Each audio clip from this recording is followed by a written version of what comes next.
since we are here at U of T, we just want to let everybody know that one of the major topics that we considered when coming up with questions and discussion topics is mental health, which I'm sure everyone in here knows that has been a very prevalent and a very growing topic, especially in the last few years. And especially if you're a U of T student, I'm sure you know that the topic of mental health, and to put it blunt, even suicide and such, has been a very large topic, especially in the last few months. So we have a lot of questions that are geared around that as well. So once again, thank you so much for coming.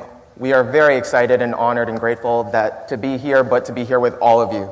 So, do you guys want to get started? Perfect, perfect. Thank you so much.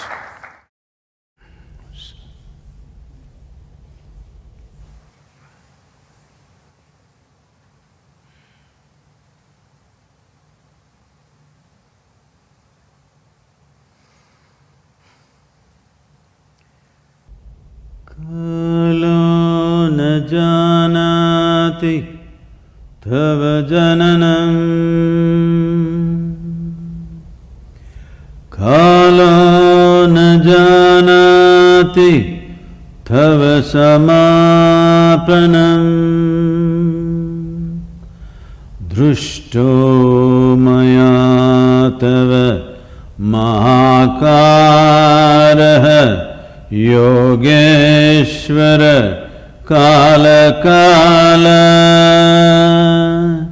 Yogeshvara Kala Kala. Good evening everybody. I just decided to chant because he said one of the main issues is mental health.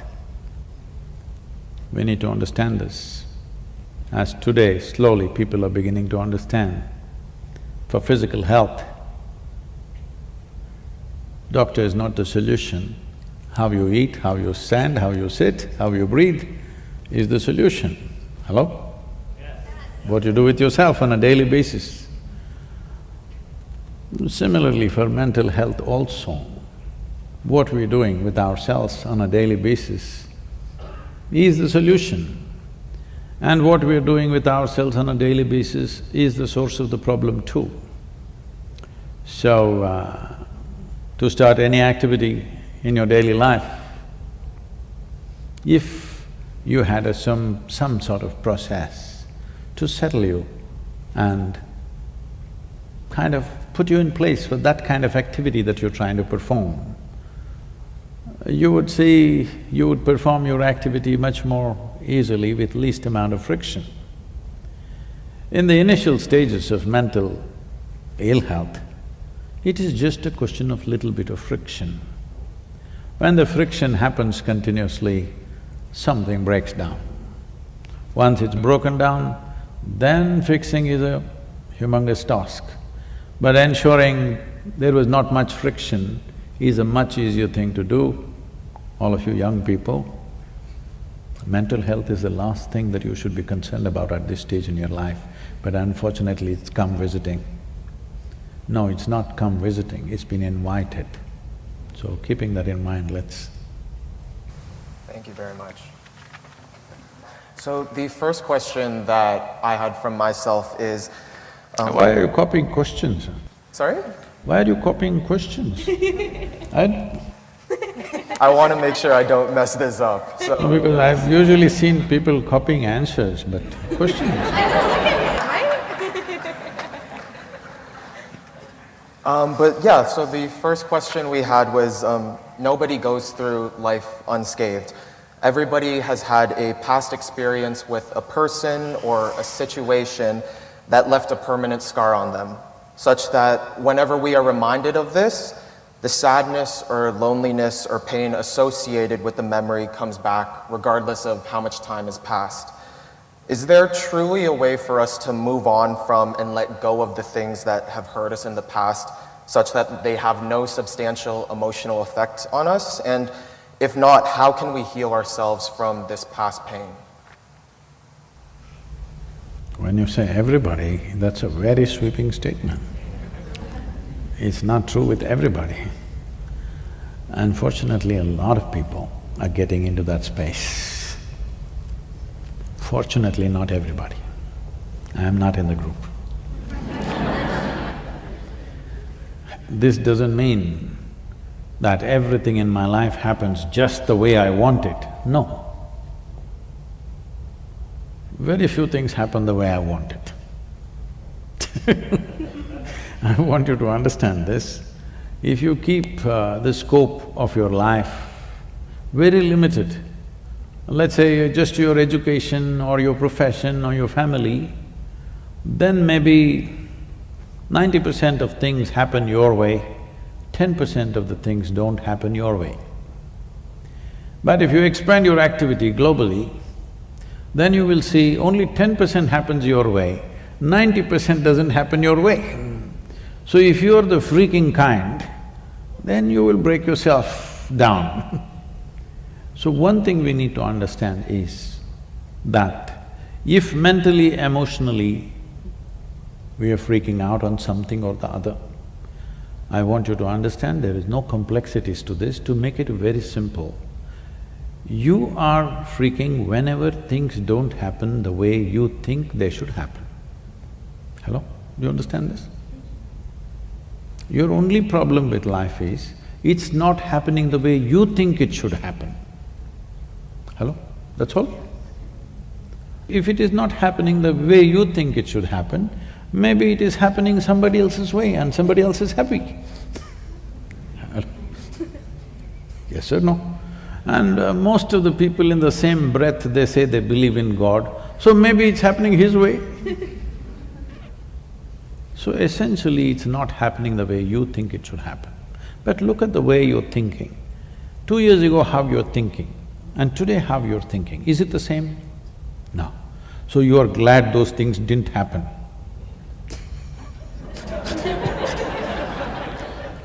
But it takes 2 years to realize that I'm glad those things didn't happen. A whole lot of things don't happen. So what? The important thing is, how profound and how exuberant is your experience of life. Life is not that it must happen your way. If it happens your way, what does it mean? What is your way? Right now what you know, from that you concoct something which you call, this is my way, isn't it? Do you know everything in the universe? No. Whatever we may know, it is still very little, isn't it so? Hello? Whatever we may know, it is still very, very little. From this, we're expecting something should happen. You must be glad. Something you do not know happened. Something that you did not expect happened. This means life is happening to you. My blessing usually for people is, let something happen in your life that you could not dream of. That means your dream should not come true, that's all I'm saying. Something that you could not dream of, that must happen, that means you're living a fabulous life. But if something new happens that you did not think of, you will freak. Don't do that. Don't do that. New things are happening, something that you did not expect is happening. You should ride on that. See, there's only two ways. Life has its waves.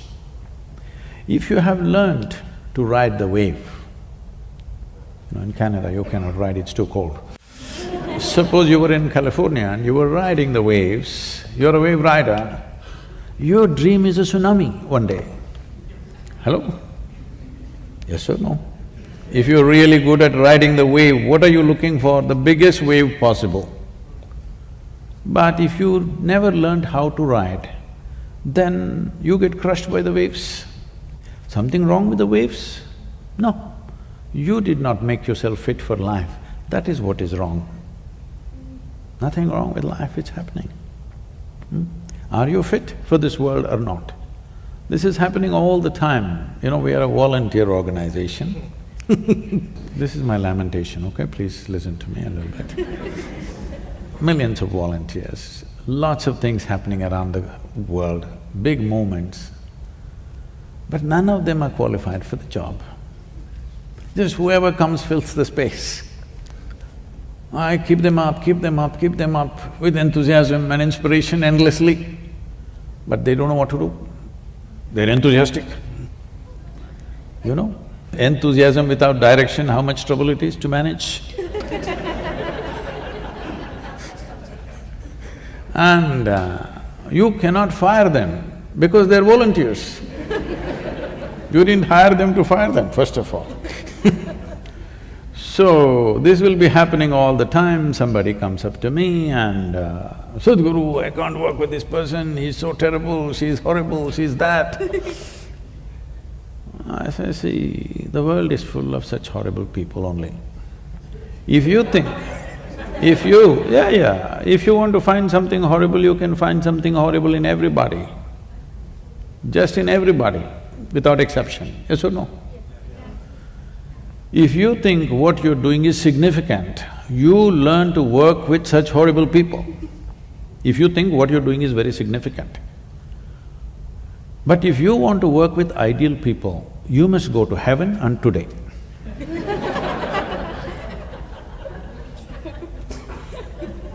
So, at this stage in your life, young people, don't produce a list of complaints about what's wrong.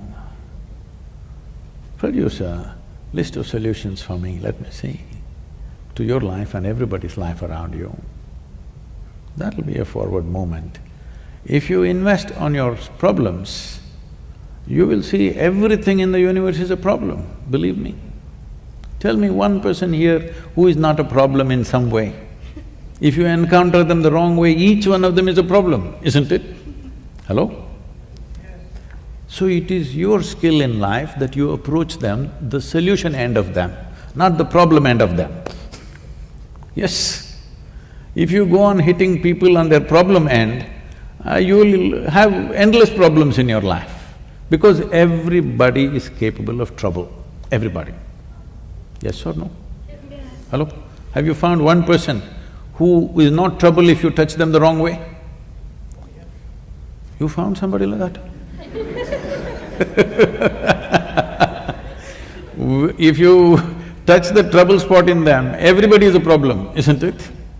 So you have to learn how to touch the solution part of them, not the trouble part of them.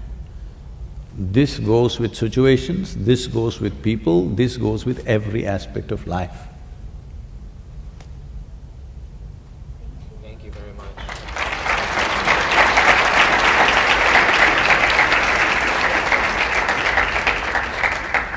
So Sadhguru, a lot of our students take leadership roles at school. A lot of them are just good friends and are part of families where problems do exist, and they take the caretaker role a lot.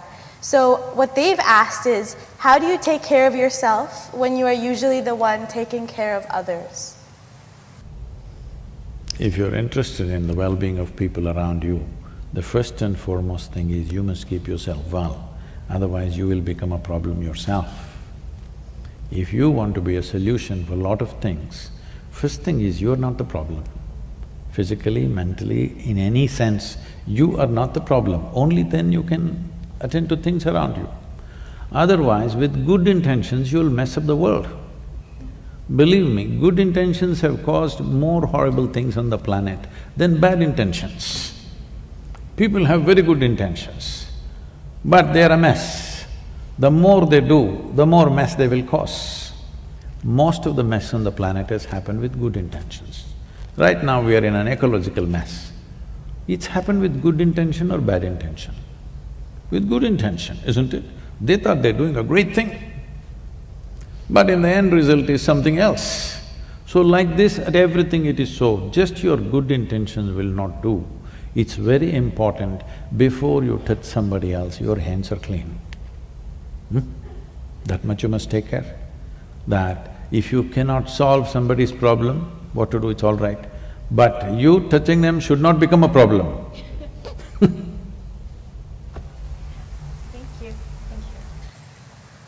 So Sadhguru, going back to what you were saying, that you need to be part of the solution, and going back to what Daniel was saying, that mental health is such a problem here, At U of T, we are constantly challenged by new ideas by some of the greatest minds in the world.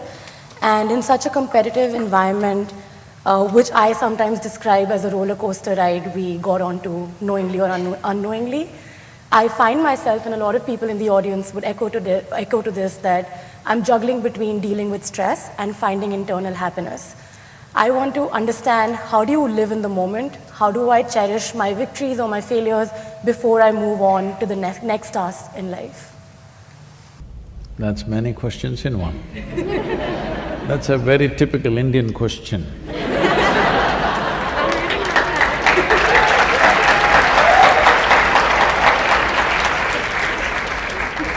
She left India only a year ago.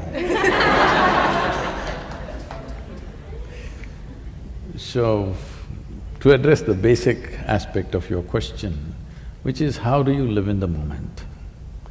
I'm asking you, please live somewhere else and show me for 1 minute. Can you? Can you live somewhere else? Then why such a question? But you're mentally somewhere else, even if you're… No, mentally you're not somewhere else. You're here and thinking about something. So, you need to understand this. It took millions of years of evolution to get you to this level of cerebral activity. Now you're suffering your cerebral activity.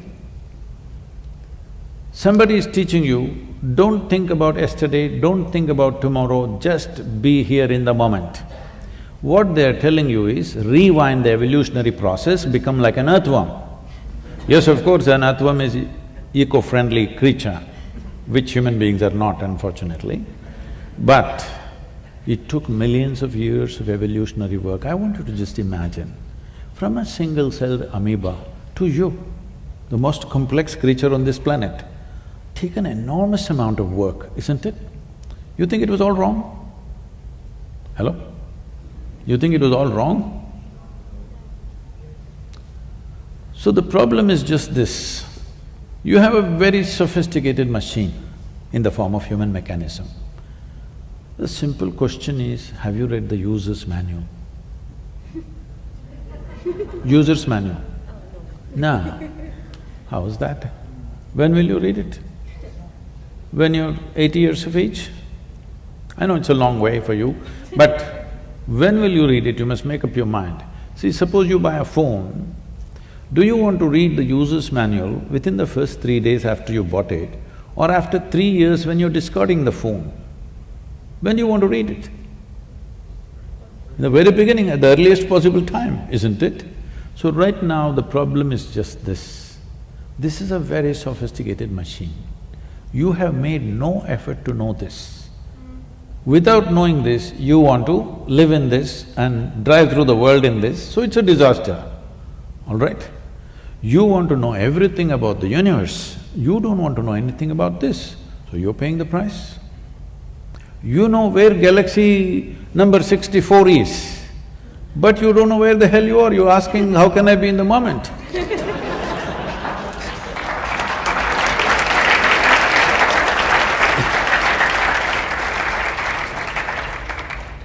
Simply, information is very deceptive. Information is very deceptive. You have information about that galaxy, this galaxy, you think you know it. No, we don't know it, we just read it in the book, all right? But this is reality, existentially you're true, isn't it? Humans know everything about this because this is you. You don't know that galaxy, that's another matter. If you wish, you can know. But you must know this because everything that you experience through this, isn't it? Do you see me right now? Where? Right here. Now, this light is falling upon me, reflecting, going through your lenses, inverted image in the retina. You know the whole story. Where do you see me right now? Within yourself. Where do you hear me right now? Within yourself. Suppose suddenly I become blurry and hazy, you think something wrong with me or with your vision?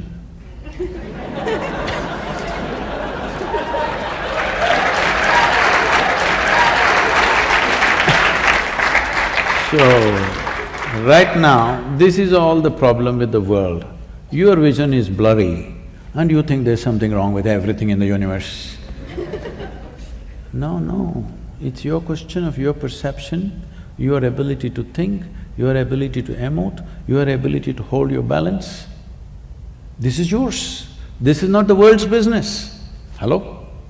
This is not the world's business. Somebody freaks there, you freak within yourself. Whose business is it? It's your business. If you do not take charge of this one, everything in the universe is a problem, just know this. Not one thing, everything. And especially when you're a student in a university, well, I was not much of a student, maybe you're better students than me, but when I was a student, should I share uninspiring stories? This is not good for students. So, when I went to the university, when I finished my school, I decided not to go to the university. And being an educated family, this is not like today that you can take a year sabbatical, such things did not exist. You finish school, you must go to the university. This is a time in India, 70s, if you miss out 1 year, that means maybe you'll be on the street. That's only two options. Either you're well educated, you're on the street, there is no in-between other options. That's the mindset at least. So, I said, I don't want to go to the university, I will educate myself. Because anyway, I didn't like what they were saying in the school. So a higher level of that in the university I won't like. So I said, I'll educate myself. And you won't believe, I thought people who supposed to be my friends, my parents, my loved ones, everybody started looking at me, I have done something, some crime. It's like I've done something against them. I only said, I'll educate myself. Suddenly everything became different. Suddenly everybody is looking at me like I'm some strange creature who is not doing whatever he's supposed to do. So this 1 year I spent in the Mysore University library. Every day, library opens at 9 a.m., I was the first customer. It closes at 8 p.m., I was the last one to leave. I was a… why am I telling you all this? In the moment.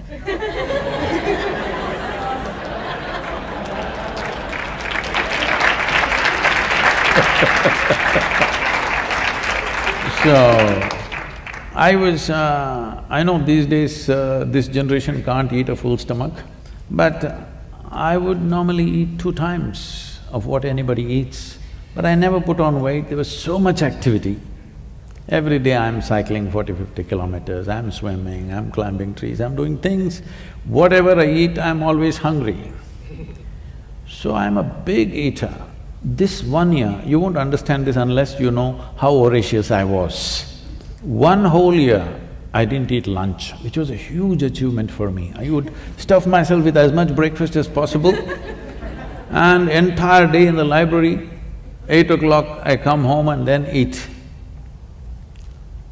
This may look funny today because today I have only 1 meal a day. At that time, it was such a big thing because however big the breakfast is, by 10:30, 11 I'm hungry. I remain hungry till 8 p.m., which was a huge thing for me. Today it's very simple for me to be without food. So I read all kinds of things, from Homer to Kalidasa, to popular mechanics, to National Geographic, this, that, all kinds of things. Nothing in particular, simply literature, philosophy, geography. Geography always fascinated me, so a lot about the world and the planet. 1 year went by like this. When the next academic year started coming, drama started at home. You know, initially your father tries to put his pressure, it doesn't work, and then the final armor is, mother, tears will come. Then you don't know what to do, you have no… You have no weapons against that one. So I said, okay, I will join the college, but only if it's English literature. They said, what will you do reading poetry? What will you do? My father, being a physician, said, I've got the seat ready for you, get into the medical college, you'll do well. I said, no, doctor, no. Then he says, okay, do engineering. Then I said, this is not right.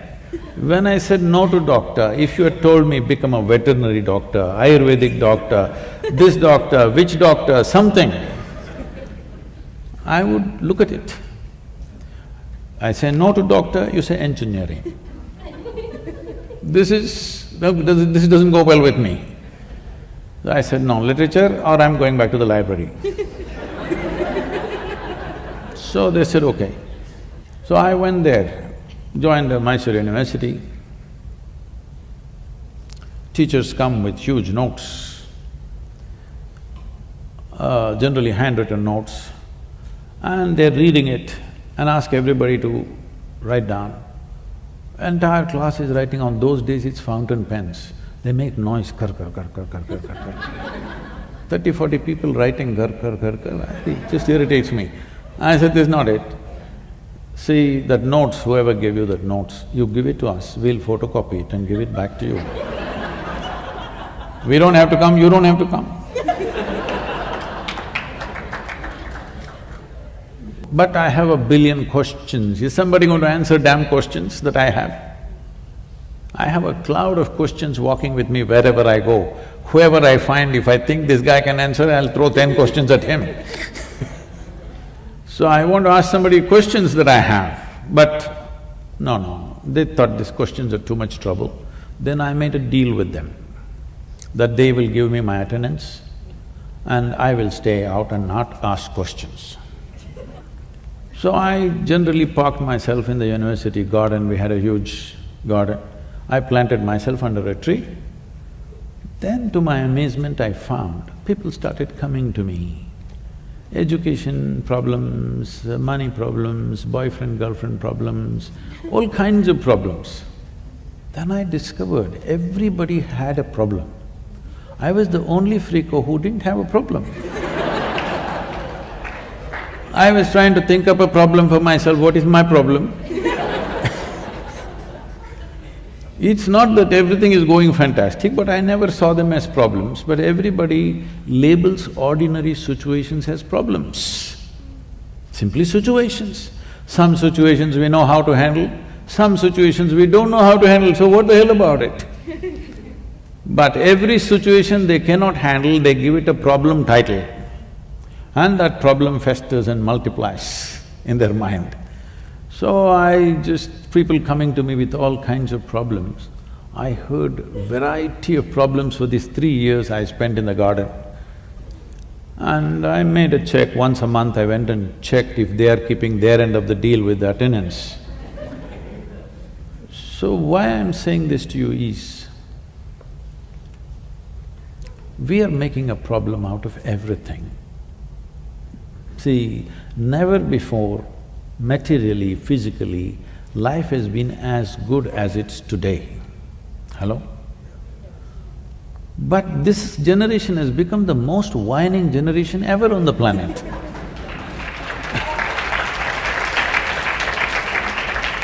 Small things, big things, everything whining, simply because they're taking such strong positions on everything. There is… youth means you must be open. You've not taken any position in your life yet. Yes.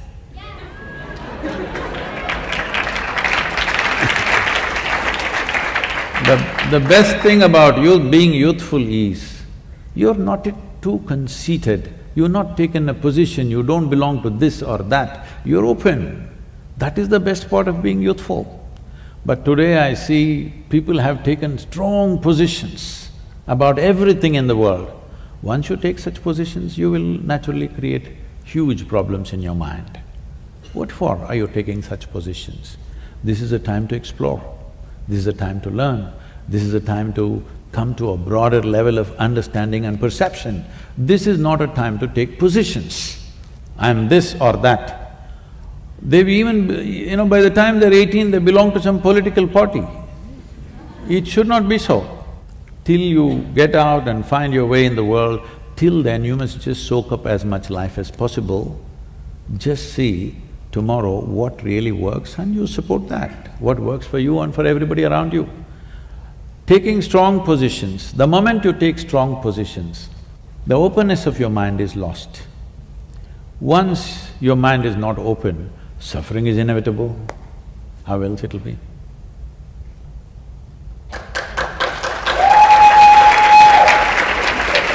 Who's got that?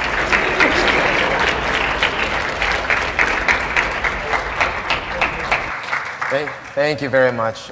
So the next topic that this question sort of revolves around is love and relationships, which I know a lot of young people, a lot of students, not even just young people, adults even. It's everyone, at some point in their life, hopefully.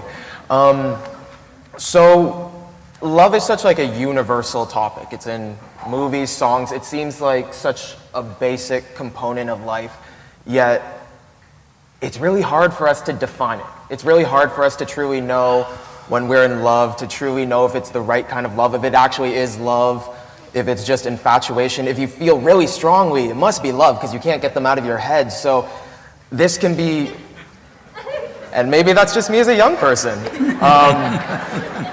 But yeah, so love can be a very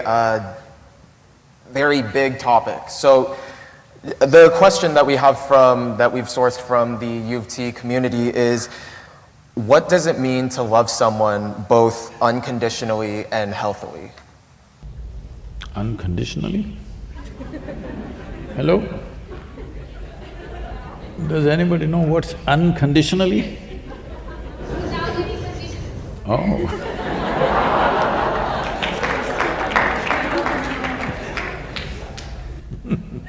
There are always conditions. Are they reasonable conditions or unreasonable conditions? That's the only way you can distinguish. But what is very reasonable for me may be unreasonable for you. What is very reasonable for you may be unreasonable for me.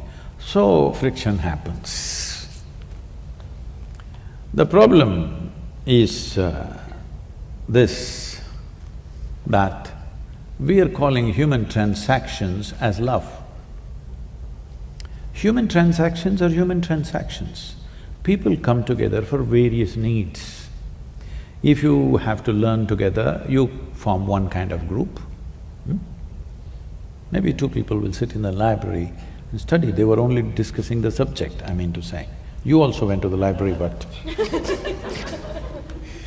So, people may come together because they have physical needs. People may come together because they have psychological needs. People may come together because they have emotional needs, financial or social needs, all right? Or maybe a combination of all those things put together. So, these transactions, everybody has to do. Various levels of life, different types of transactions. So, what we are calling as love is a certain sweetness of emotion within you. Right now, your condition may be such, you're not able to trigger the sweetness of your emotion without the help of somebody. I'm not willing to point at anybody because this will be misunderstood. Without the help of another person, you are not able to trigger the sweetness of your emotions. Now, you think, only with this person, my emotions can be sweet. I'm asking you, whether it's love or hate, anger or tranquility, whatever, pleasure or pain, even light or darkness, does it happen within you or outside of you? Within you. What happens within you, if it needs an outside push, that means you're a low-tech machine. In 1950s, if you owned a car, morning if you have to start it means you need two people to help you. Otherwise it won't start. But today all the cars, even in extreme cold, self-start, isn't it? Isn't it time you upgrade your technology? That if you sit here, you can sit here lovingly. Not because of her or him or her. Just like that, you can sit here lovingly. If there's somebody you can share, nobody, you can sit here lovingly. What's stopping you? So, if you made yourself as a human being with a joyful mind and a loving heart, then you will conduct transactions, various transactions, in a sensible, graceful manner. Those are called relationships. Love is one aspect which is within you. Relationship is a transaction, the other person is involved. This is always a compromise, there's no perfect relationship anywhere. Yes or no? There is a give and take. If you're running the relationship 51% your way, you're doing great. Sometimes the percentage tilts in their favor, you try to push it in your favor. Transaction, but any transaction will sustain only if it's beneficial for both the parties. Whether it's marketplace, friendship, marriage, whatever, it will only sustain if it's beneficial for both the parties, isn't it? So you have to ensure, even if the other person is not competent to benefit or doesn't have the push to benefit, you must make sure the other person benefits, otherwise it'll not sustain. Even if you're doing business, I'm telling you. If you want continued customership from somebody, you must make sure he benefits, even if he doesn't ask for it. Hello? Yes or no? Yes. Then relationship will sustain.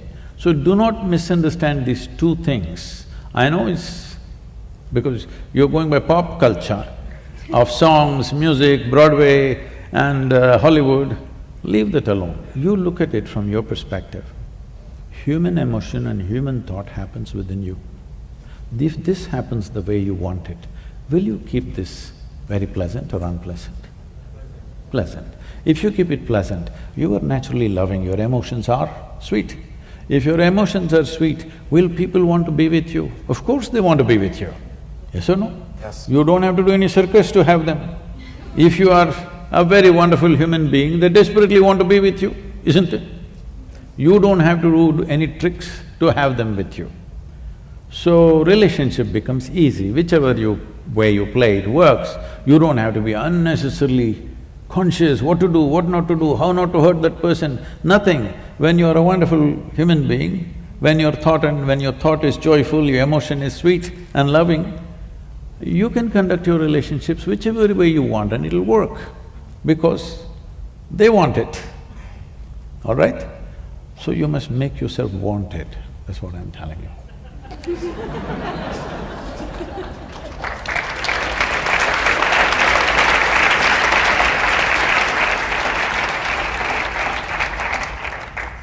So the next question we have is about identity. It's a personal question that I've come up with, but I think some of you might be able to relate.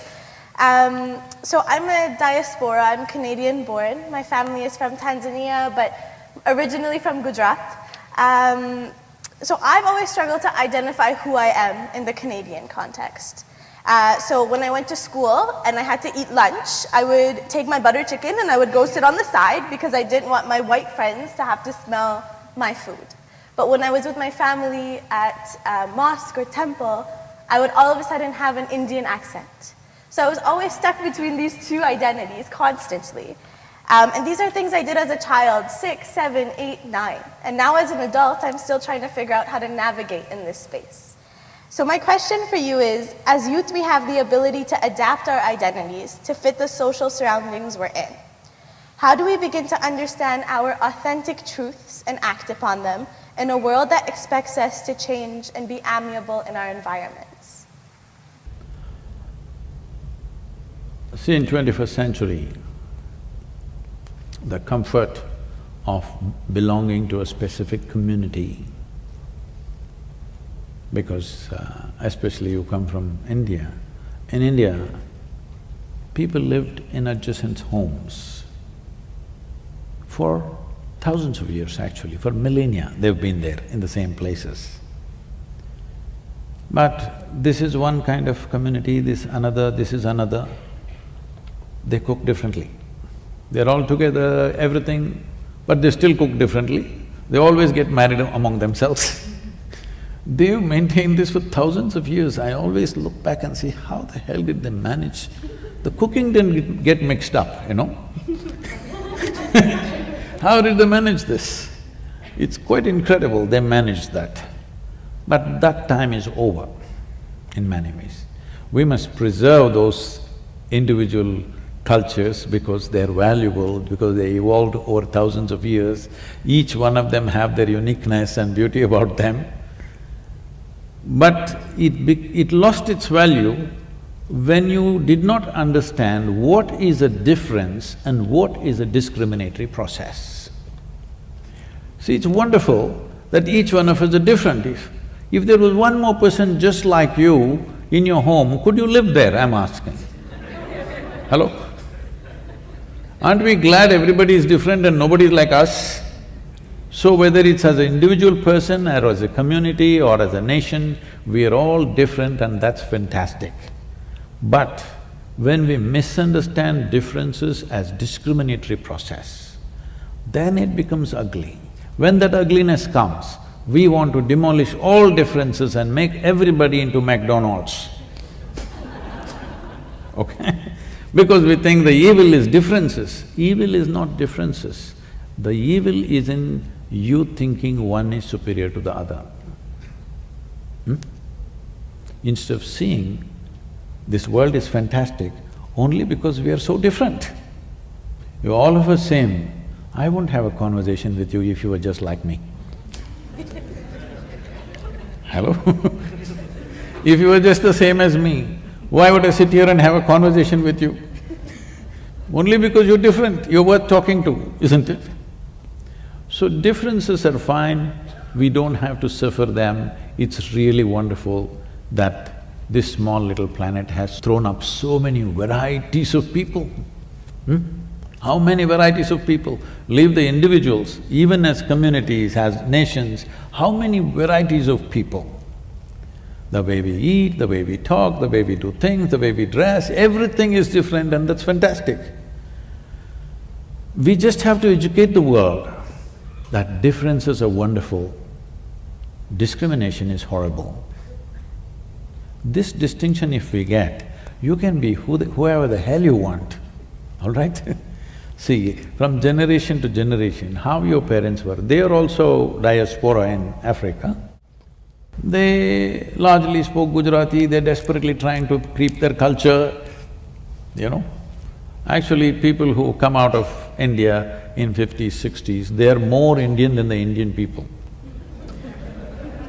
Because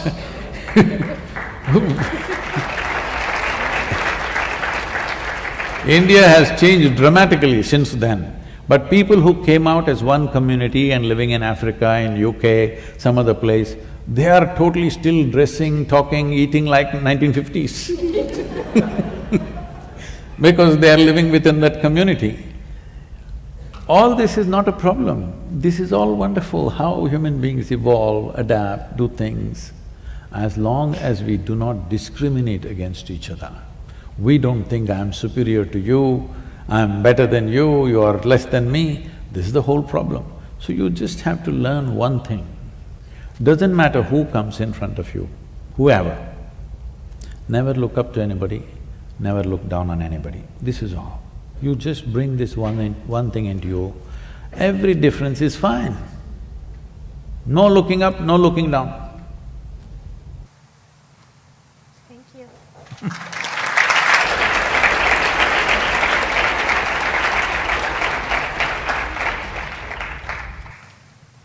Sadhguru, the next question is something that we've sourced from the audience, and it's been a personal question as well, which is that when we're on this journey of life, we tend to set a lot of short-term goals, and when we don't achieve them, we don't know how to deal with failure.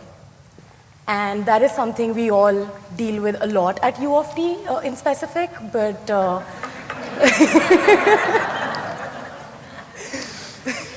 but in that moment when we can look back and say, yeah, this is fine, but in that moment, how do we hold our ground and how do we learn to see the bigger picture? Should I tell you about my failures? Hello? No, they're not interested.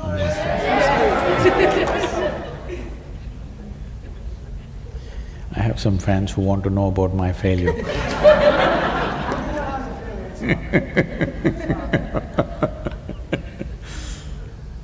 When I was 10, 11, the only thing that I had in my mind is, I just want to go somewhere, I don't know where.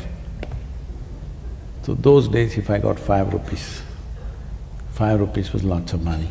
I bought a little bit of bread and disappeared into the jungle. Just walked around, caught a bunch of snakes, I observed everything from insects to worms to animals to everything. When I ran out of food and became difficult, after 3, 4, 5 days, came back. By then there was a lot of unnecessary excitement in the town.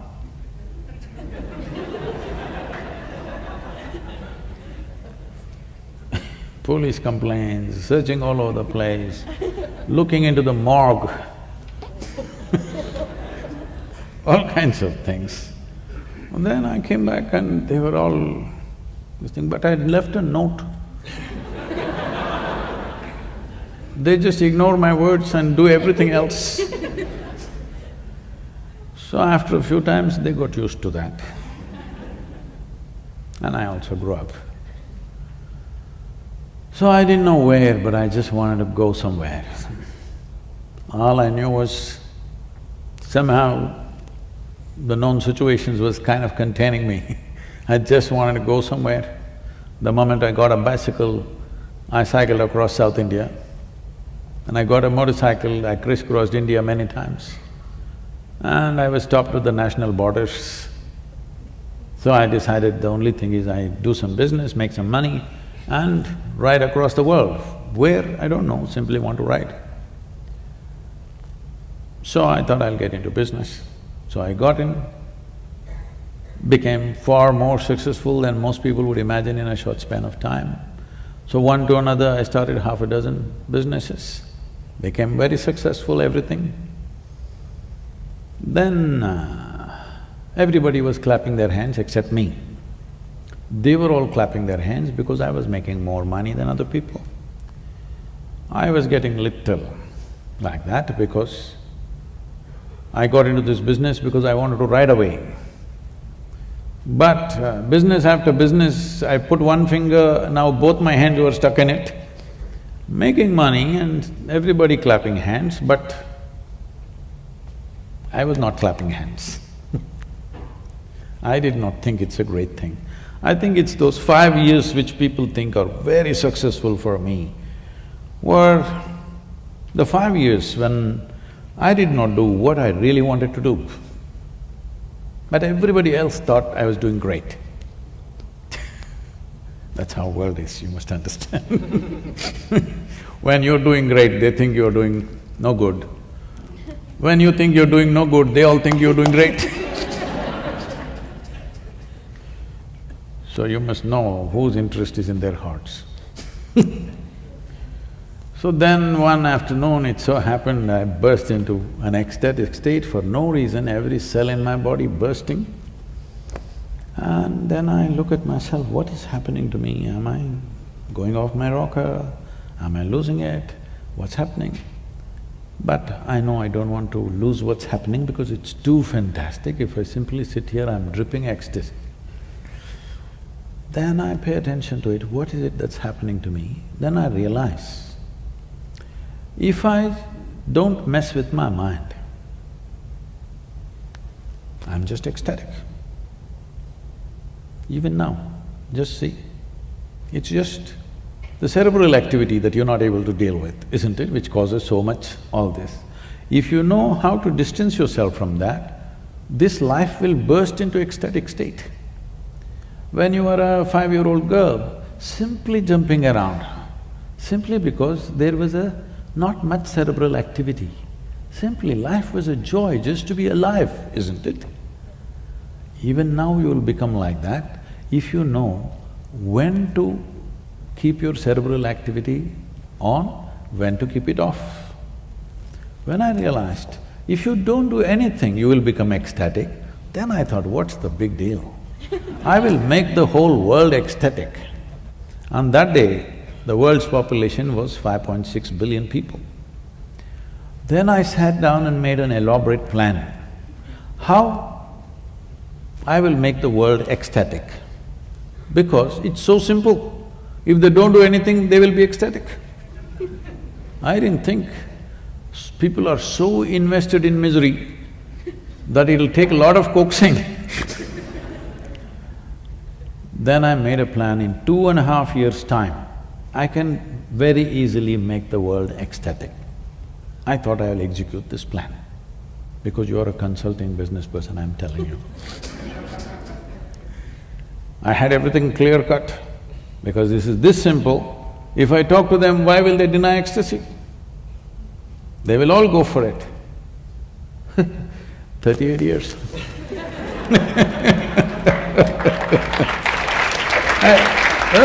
Don't do this. You're clapping at my failures. So people today say we have touched somewhere between 800 to 900 million people. But that's not my idea of the world. Population has grown to 7.6 billion people. Now I know I will die a failure, but I'm a blissful failure, okay? Because first is, I learned how to fix myself before I do anything in the world. If you fix yourself, will you fix yourself in a pleasant way or unpleasant way? Pleasant way. So if you become joyful by your own nature, then you do something in the world. Depending upon the times in which we exist, we must understand this, never underestimate this. Depending upon the times in which we exist, we do certain things, our world allows us to do certain things, isn't it? Today you're in your university, all of you here, because this is 21st century. If this was 12th century, maybe you would be fighting a war, maybe you would be plowing the land, maybe you would be doing something else. So you being a university is not your achievement, it is the times. You have some role, you have a stake in it, but it is the times which is allowing you to do this, isn't it? Historically, at what time we are born is deciding most of what we do. So do not make that a big affair. First and foremost thing is to grow this piece of life to its highest possibility. If you grow this one to a certain level of capability, competence and well-being, this will do something in this world according to the times. Instead of that, what you're trying to do is, you're trying to upgrade your activity without upgrading the machine. It is like you took an old beat-up pickup truck, I won't name the brand because they're just across the Great Lakes.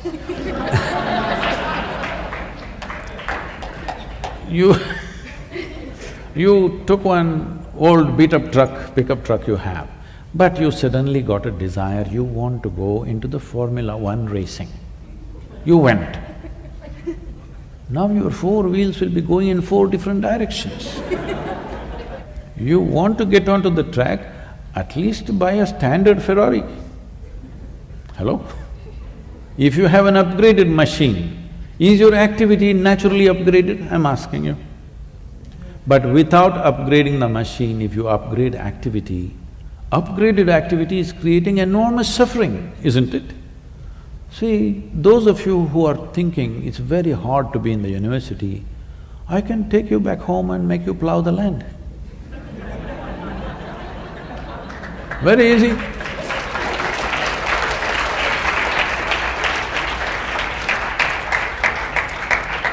You don't know what it is. So I'm not trying to make fun of things, but I want you to understand the privilege of being in the times in which you are, where our survival process is better organized than ever before in the history of humanity. Yes or no? Yes or no? Are you materially not living better than your parents and grandparents? Unless your father was a Maharaja in India or something? No, you're common. So definitely you're living better than them, isn't it? Especially all of you young women who are here, I want you to acknowledge this, that this is the best time to be a woman on this planet. It never was this good.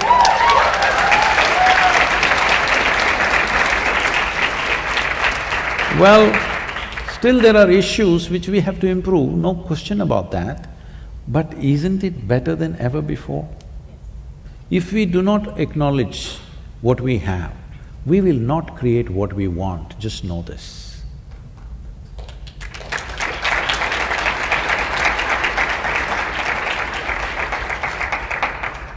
Sadhguru, while we're really enjoying this conversation and I don't want to bring it to a pause, but I would like to open up the floor to audience questions at this point. Okay, my question is that why we do puja or any kind of ritual into our Hindu religion or those kind of thing? Why does somebody do puja? Yeah. Okay. Okay, okay. Do you brush your teeth every day in the morning? No, I'm just asking. You do? Why? Okay. So you understand that. There are many people, for a long time in the history of humanity, they never brushed their teeth. Yes or no? In previous generations of people, by the time you're 40, 45, most people lost their teeth. And it was perfectly normal. You're 50 and you still have all your teeth was a big surprise. Yes, it was 2 generations ago. So today everybody has their teeth intact because everybody's taking care of those things, we are glad, because it's not only for their well-being, for our well-being also. Similarly, I don't know what kind of puja you're talking about. I am not the puja kind, so I wouldn't make a very sweeping comment on that. But generally, people evolved processes to fix themselves in so many different ways. For teeth, they had this, for their mind, they had one kind of thing, for their emotions, they had another kind of thing. Like this, they evolved processes. If for generations somebody is doing it, it must have worked to some extent at least. Is it absolutely working? Maybe not. But is it worked in some way? Yes. Just because you brush your teeth, does it mean to say you will never go to the dentist? You still go. So just because you do puja, does it mean to say you will never get a problem? You still get. But a lot of things managed by simple processes.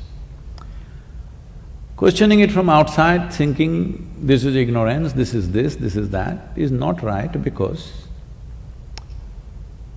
like this, I'm not the puja kind, I can't defend that because I don't do it myself. I must admit now, in my entire life, never once in my life have I ever prayed.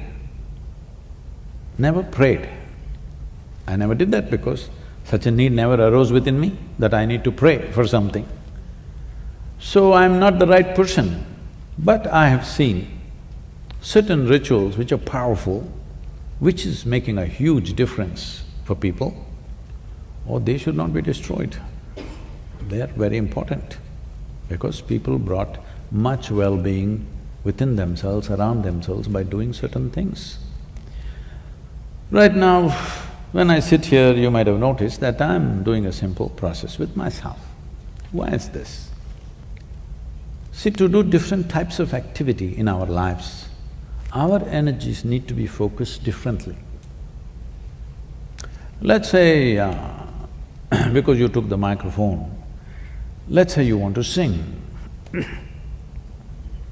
You will see singers, good ones, I'm talking about those who have invested their life into music. You will see before they sing there, preparing, they have their own little ritual, something of their own, each person might have developed their own. Or if you're in India, they may have a traditional ritual which they do before they sing. And this keeps his voice, his well-being, more than anything to sing. The maximum amount of your energy should be in your throat. If it's in your hand at that time, it's not going to help. To perform different types of activities beyond certain level of competence, you need your energies focused. Why do you think one human being is able to do a certain activity so well, another person just can't do it? Simply because their energies are focused that way either naturally or by training. An athlete, before he runs, he's doing his own little ritual so that He doesn't get his cramps and this and that. That's his own ritual. If he doesn't do that ritual, can he not run? Maybe he will run. Maybe he will still run. But he knows to perform beyond a certain limit, certain amount of preparation definitely helps. So like this, people evolve different kinds of rituals. There are very powerful ritualistic processes. The problem with the ritual is just this. The problem with the ritual is not the ritual itself. The problem with the ritual is the integrity of the people who conduct these rituals, which is a serious issue. Because integrity is a certain law in the world generally, rituals can become very problematic because they have a certain power about them. There are two ways to bring well-being. See, we are on the yogic path. For us, well-being is all internally organized. We don't depend on any ritual, whatever. But is everybody capable of doing this, investing their life for their internal growth, managing it well from within themselves? No. People need a ritual. 100 people are sitting here, they're not able to do things by themselves, so you do some common process for all of them. Something that they cannot do by themselves, you try to impact them in a certain way so that they benefit. If they could do everything internally, no need for any ritual. I have no need for any ritual in my life. But is everybody like that? No. Initially when I was young, I refused to make any kind of even smallest ritual available to anybody because I was young and little cruel. I said, you better work for your well-being. Why should I do anything for you? But slowly I see there are many people who will never take that level of commitment to work for their own well-being. You have to do something to them. So now we do certain things, minimizing it, keeping it at the minimum, but if people need something, we do something. But the basic focus is, the best thing is your well-being comes from within you, because that way you're free. If your well-being comes from me, in some way you unnecessarily become leaning on me. We don't want this. But those who need a crutch, shall we tell them, pull off the crutch and say, walk right now? Shall we do that? That would be very cruel, isn't it? So rituals are there. Ritual is not the problem. The integrity of the people who conduct the ritual is a serious problem. That is what we need to attend to. Don't throw the baby with the bath water. Bath water has become dirty, but the baby needs to be rescued.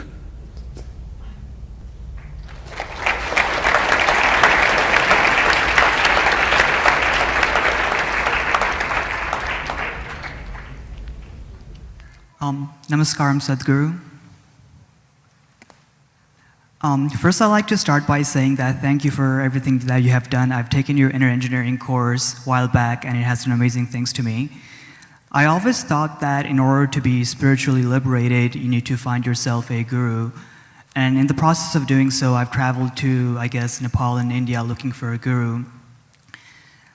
I've read an article that you published online where you've said that how do you know when you find your guru? And you've mentioned that if you meet someone who almost threatens you and you want to leave, but at the same time there's something that brings you back to this person, then you found your guru. Like, can you have multiple gurus, or how do you know you're in the right path that, hey, this is working for me and I should be doing this?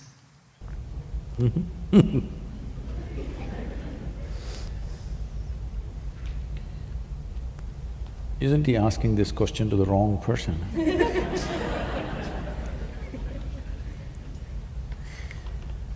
See, first and foremost thing is, when somebody is saying something, okay, you listen to them. Don't believe them. You must listen carefully, but don't have to believe. You must look at them carefully. Whatever they're talking, has it worked for them? If it's worked for them, obviously they know what they're talking. So you must stay. So, is this my ultimate guru? Is he going to take to the end? Let's see, let's go one step at a time. You don't know what is ultimate, isn't it? If he helps you with the present level of your limitations, let's go to the next step and see what the hell he can do. If he does something meaningful, stay, otherwise go. Hello? So, don't think in those terms. See, every year I'm trekking in Nepal and Tibet. Here there is one Sherpa guiding me. He's an illiterate fellow, all right? But on the mountain, if there are two ways and I want to go this way, he won't say, Sadhguruji, please come like this. He'll say, I just go that way, He treats me like I'm his mule or something. But I just follow him, because there you better follow him. You understand? Because the simple thing is this, he knows the terrain, you don't know the terrain. The same goes here. If you think somebody knows the terrain, you take instructions. If you think they don't know the terrain, don't stay there, why are you wasting your time? Isn't it? So the simple way to find out is that I'm saying something, you must look at me carefully. Has it really worked for me first? Or am I talking some scripture to you? If you think it's worked for me, you must hang on. If you think it's not worked for me, you shouldn't waste another moment with me.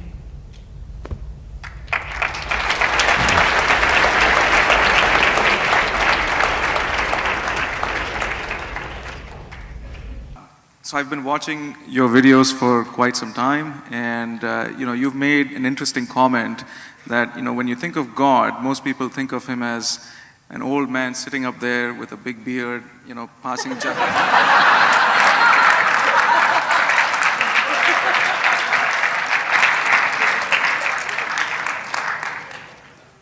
You talking about me? The old beard sitting up here. Tell me further. And so my question was, I was curious to understand what in your definition would be God.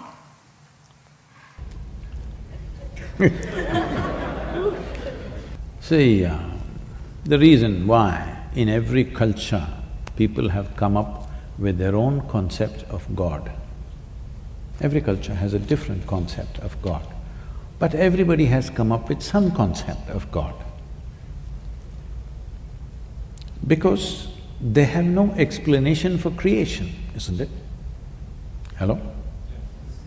You came out of your mother's womb and looked around, too much creation. You know you didn't do it. Then you looked up to your mother, maybe she did it. Well, she delivered you, but she did not deliver the planet, you know that. Then you looked at your father, no, not him. You looked at every other adult around you, nobody looked like competent enough to make all this happen, isn't it? Yes or no? There's not one person here who looks like he's competent to create this whole creation around us. So the simplistic conclusion is, there is a big man sitting up there. I fit the description, at least the Western description I fit, in the India I don't fit. But now there is an argument. There's a big argument in the United States churches, is God a man or a woman? The last election they tried to settle that issue. Didn't work that way. So, your ideas of God are essentially cultural in nature. You know Idi Amin? You heard of Idi Amin? You know, Uganda man? Not Tanzania, but in Africa. Idi Amin declared God is black. I agree with him. I agree with him. Because if a white man can have a white god, why can't a black man have a black god? So this argument also is going on, particularly in the US churches. They try to settle that in the previous election.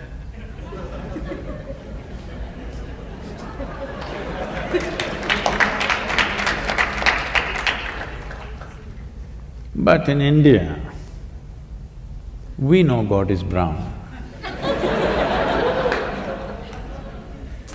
Especially Indians who live outside of India are very proud of this because, we know what God looks like because He Himself visited India 9 times.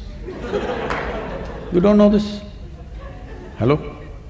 9 times He Himself visited. To other places He sent His son, His messenger.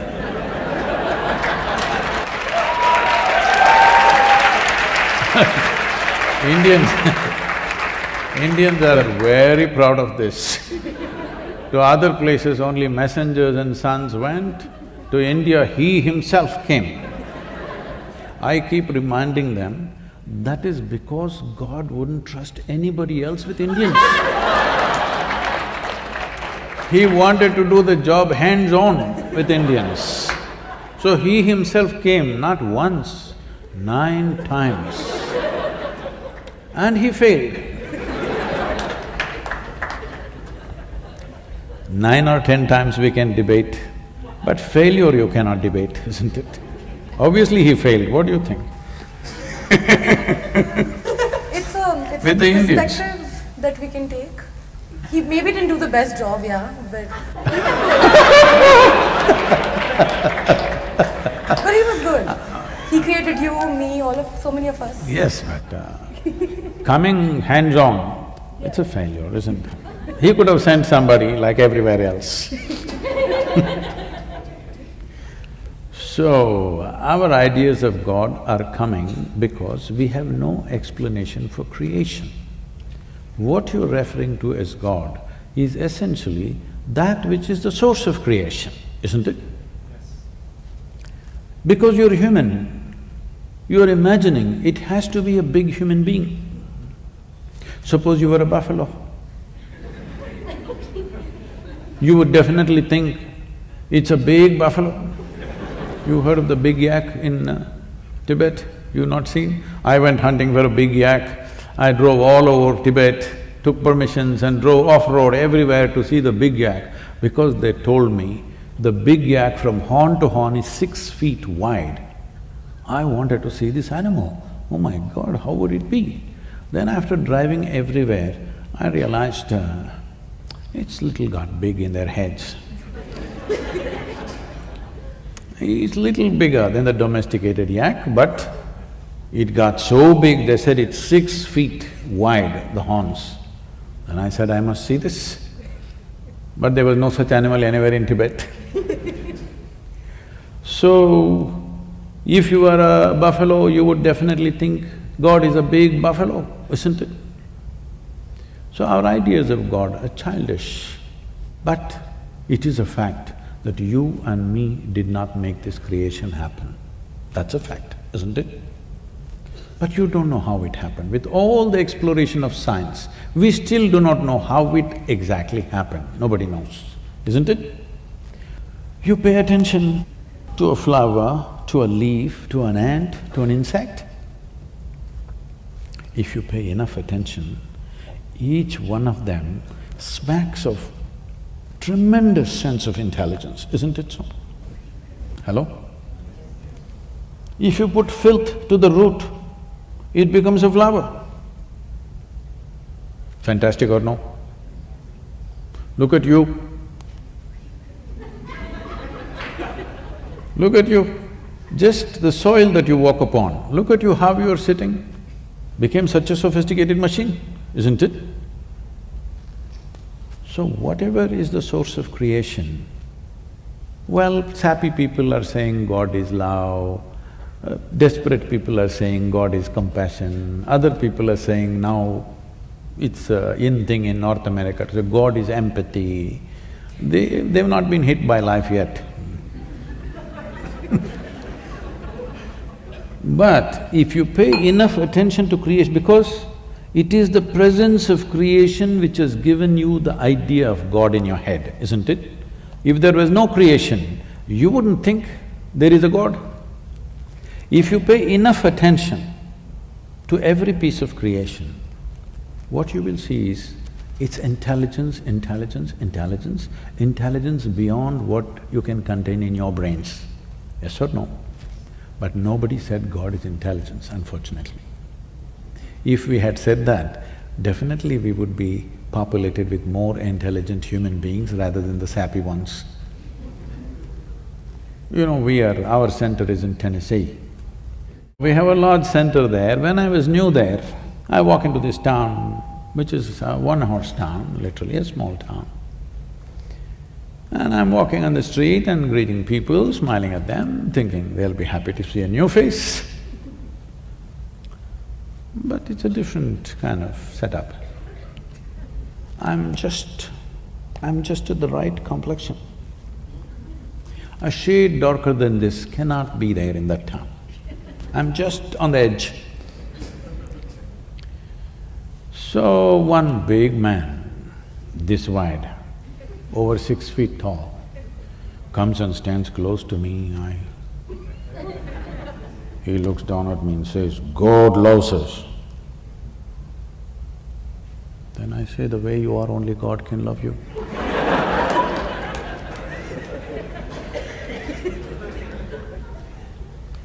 Before this went inside and worked, I had to go away. Because everybody is concocting their own ideas. Leave your ideas, pay attention to the creation. Tell me, if this flower has to blossom, nobody sprayed perfume to the roots, they put filth. Hello? They put manure. That manure became fragrance. This means, is there a tremendous amount of intelligence functioning in this rose plant? Hello? You ate a piece of bread and this became a human being. Is there a tremendous amount of intelligence beyond your brains functioning within you? Yes. So, this is the source of creation right now for you. If you access even one drop of that intelligence, you will live magically instead of becoming hallucinatory. If you believe things that you don't see, you will become hallucinatory. But if you access things which are not in your access right now, your life will get tremendously enhanced. That's what you should look at. Right now, there is an intelligence here which can turn a piece of bread into a human being. If I took a loaf of bread in my hands and made it into a human being, who would you think I am? You would think I am the source of creation, isn't it? Every one of you is doing this in your stomach, of course, not in your hands. But no access. So, if you don't have something, it's okay. But if you have it and you don't access it, this is a crime, isn't it? So my entire life's work is just this, so that you find access to the source of creation that also throbs within you. You're right now a piece of creation, that's fine, but you are also the source of creation within yourself. If you find access to that intelligence, you live in a magical way. Other people will think you're superhuman, but this is not about being superhuman. This is about realizing being human itself is super.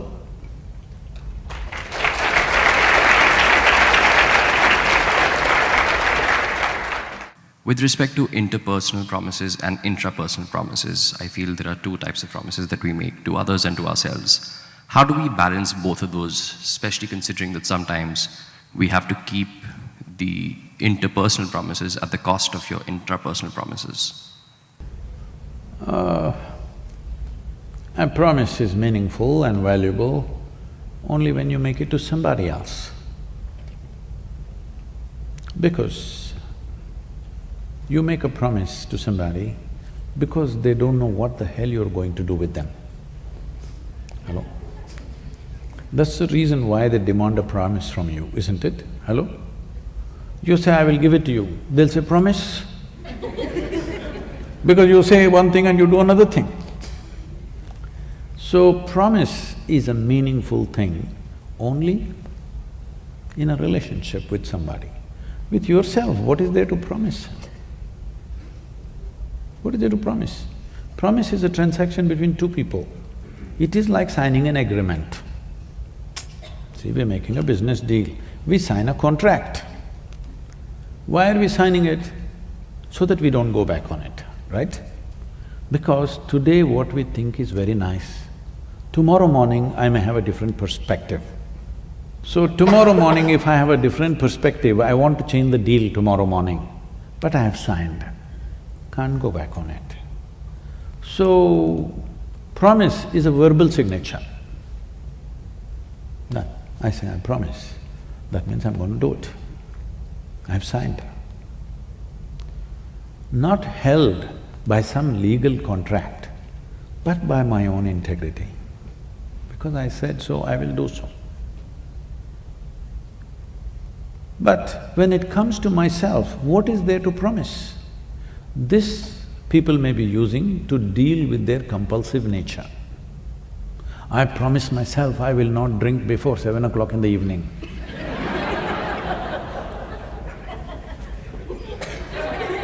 7:45. Don't make such promises, because the only way, the only and only way you can handle your compulsiveness is with consciousness, just know this. There is simply no other way. Whatever commandments you have from elsewhere, whatever promises you make to yourself, whatever vows you take, they will all make you freaky. You may stop one thing, something else will happen when you forcefully make yourself do something within yourself. Can I tell you a joke? It's okay? But this is a serious question. It once happened, Shankaran Pillai offered. You can't do that. He's not always funny, sometimes he's serious. Shankaran Pillai offered a ride for an office colleague, a female office colleague, a young woman, because she didn't have a ride that day. So he was driving her, then suddenly he became like an octopus. That is, his limbs were all over her. She pushed him away and said, "You idiot, I got into your car thinking you're a decent fellow, what are you doing here?" He said, "I'm sorry, I quit smoking."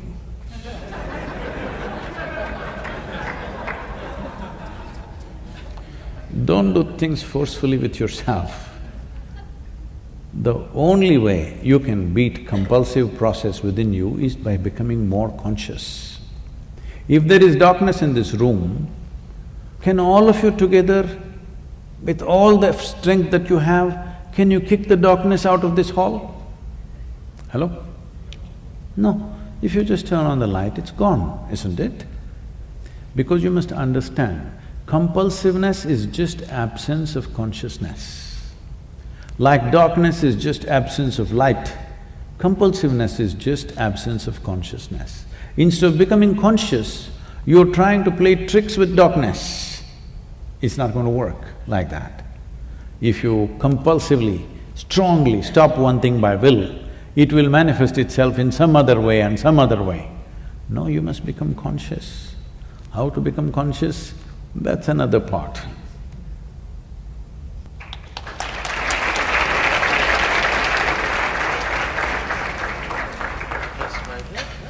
Hi Sadhguru, how are you doing? So my question is that we learned that we are sophisticated machinery and that we must learn how that sophisticated machinery works. But how do we approach that? How do we go about learning how this sophisticated machinery works? Unfortunately, we have created a movement in the world, education being the core of it. There are many other aspects, Education is the core of it, where it's always about conquering the world. Right from kindergarten, they're only asking who is number one, who is number two, who is number three, who is number last. It's always about being better than somebody, it's always about conquering something. See, conquest is one way of having things, but inclusion and embrace is another way of having things. If you have somebody in your life that you have conquered,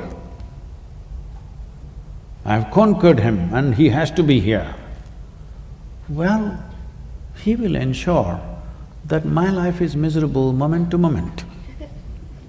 Yes or no? Daniel, can I trust you on that or no? Yes, you will. But if I have included him and he's here by choice, now he will be a great asset to have around me. This is a choice you have. But unfortunately, the orientation of the education is a consequence of the general attitude in the society. We have become a conquering mode. I think this is a fallout from the imperial way of existence that we've had for the last 3 centuries. That we think we are powerful and we are good only when we have everybody at our feet. Well, with technology, with worldwide growth of human aspiration, having everybody at your feet, times are over. Everybody needs to come to their senses. Having people at your feet, those times are over. Because many things have changed in the last 1 century, that you cannot conduct the world that way. But still we have not managed to change the education system fundamentally. Here, still you're struggling, who conquers whom? When you want to race with somebody, or when you think life is a race, all you want to do is get to the finish line fast, isn't it? Hello? If entire life is a race, finish line is death, why don't you get there quick? Hello? Is that what you want? People are telling me that is also happening in the universities, unfortunately. That is also happening, most unfortunate. Why would a young person want to take his own life? But such a thing is happening, I'm telling you, in India in 2017, 18,600 students below 18 years of age committed suicide, below 18. Out of this, 7,400 students were below 15 years of age. Can you believe it? 12, 13, 14-year-old children taking their own life? What is it? If thousands of children below 15 years of age want to commit suicide, don't we realize that we are doing something fundamentally wrong? Hello? A child of 12, 13, 14 must be exuberant, full of life, excited about everything in the universe, but they want to kill themselves. And 99% of the time, it's because of the education system, the burden of the education system. Because not everybody is geared for being a conqueror. Many people feel distasteful when they have to conquer something. Some people feel like this. Other people, more sensitive people, feel horrible when they have to sit on somebody else's head. Hello? Yes or no? But the only way to succeed is that I must trample on you. It is distasteful for me. But if you don't give me any other way, I may do it, but when I can't do it, I'll do something else. This needs to be looked at. This is not an individual issue. This has become a global phenomenon. This is not in one place, this is not in one university. Schools, I'm saying below 18 years of age, below 15 years of age, when they want to take their own life, we are doing something very fundamentally wrong in the society. The main problem is this: we want everybody to be conquerors. Not everybody has a heart to be a conqueror. Not everybody wants to conquer anything. Hello? Everybody would want to explore, engage, understand, but not everybody wants to conquer. But we have set the whole world in a conquest mode. So the only way is all the sensitive people will get trampled, the crudest lot will get to the top. Not a good way to structure this society and this world. This needs to be addressed. The students, the youth of this world should take it up, bring it to a debate. Instead of debating all kinds of things, should we make marijuana legal or not, cocaine legal or not? You must debate this, that what form of education do we want, not just at the university, it must start at the kindergarten. Is it about making you into a sensitive, intelligent human being, or is it about making you a fighter who kills everybody and stands there like this over somebody's blood? If somebody falls down with bleeding injuries, I can't do this. Hello? Can you? All of you?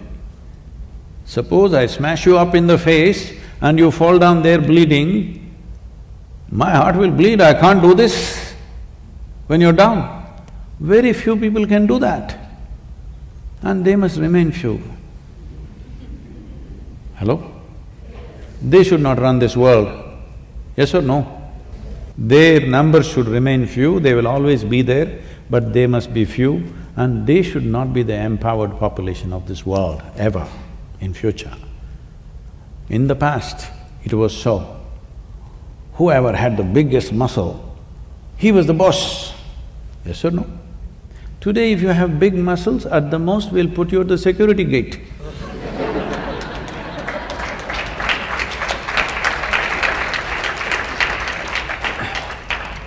So the world has changed.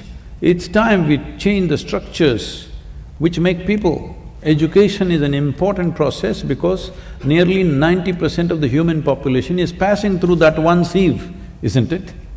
Hello? There are many other structures in a society. We may go there, we may not go there, but nearly 90% of human population is going through this one sieve called education. This sieve should become a sensitive, very humanistic sieve.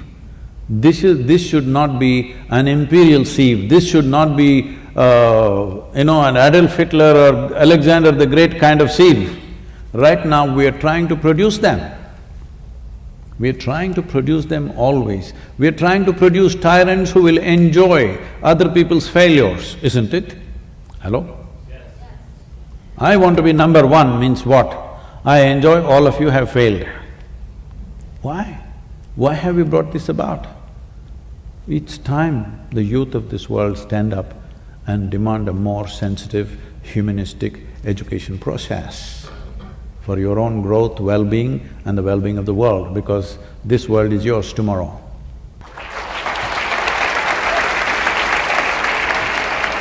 How do we counterbalance the power of social structures put on by popular culture? It feels like it sometimes holds youth in ignorance and has them carry out a swayed perception of self-worth, and can also lead people to destructive behaviors like drugs and alcohol because it's so cool. This is the most common thing amongst us young people. Marijuana, alcohol, bad habits, it's pushed onto us from pop culture. What do? We can't avoid it, it's everywhere. How can we stay on our path and ascend? It's human to fail in these habits, but it does not feel right. It is impossible to escape. What do?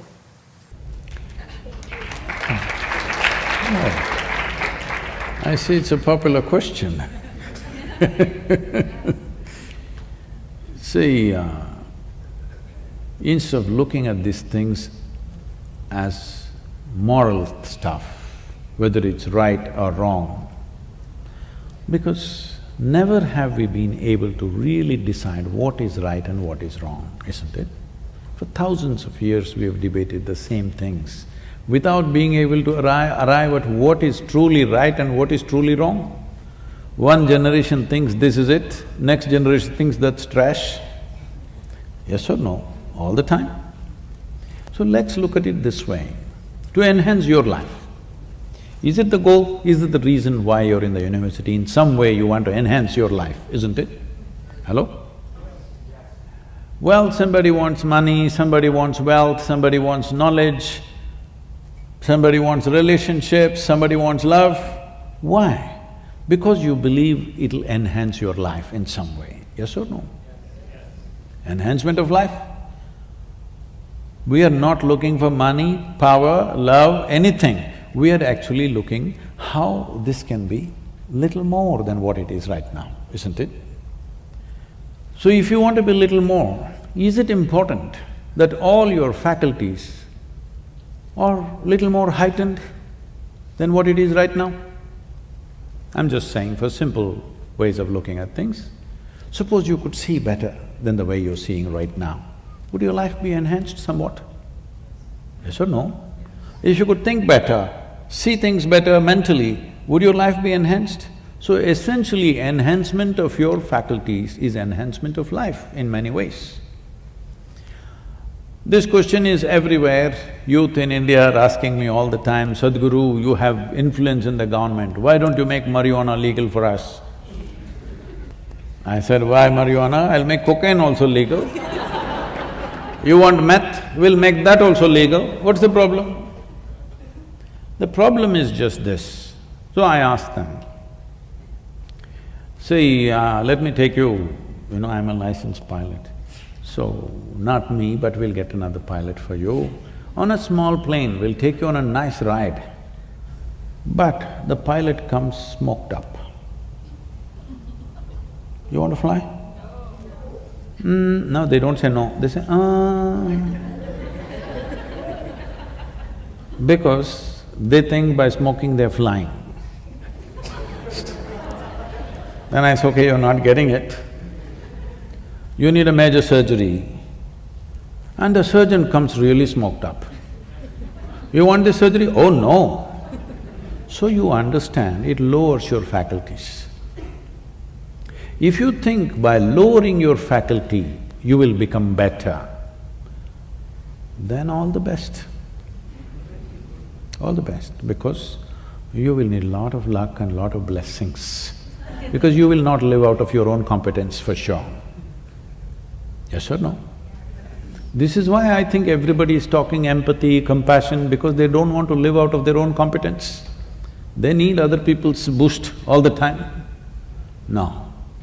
If you lower your faculties, your life gets lowered or high?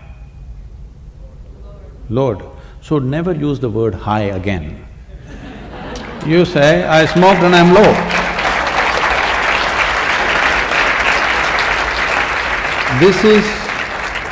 This is not a moral issue for me. I have no morality in me. But life should work, isn't it? Suppose my eyes become dim, do I live better? I'm asking. Hello? If my mind becomes dim, do I live better? Why do people think by lowering faculties, life gets high? No, it doesn't. It's just giving you an illusion like that, for which you will pay a price. At this stage in your life, you must look for those things which will heighten your faculties, not lower your faculties, isn't it? If you're interested, you come, I'll show you why. Look at my eyes, I'm always stoned. Yes, look at me, never touch the substance. Because the greatest chemical factory on the planet is here. Hello? The question is only whether you're ecstatic or anxious is determined by, are you a good manager of this one or are you a lousy manager? That's all that is determining this. If you're a lousy manager, you're importing chemicals from outside. If you're a good manager, you're conducting this the way you want and blissed out all the time. If you want to… there is a high. When you can see better, hear better, think better, visualize better, there is a tremendous high with life. I want you to know that high, not foggy high.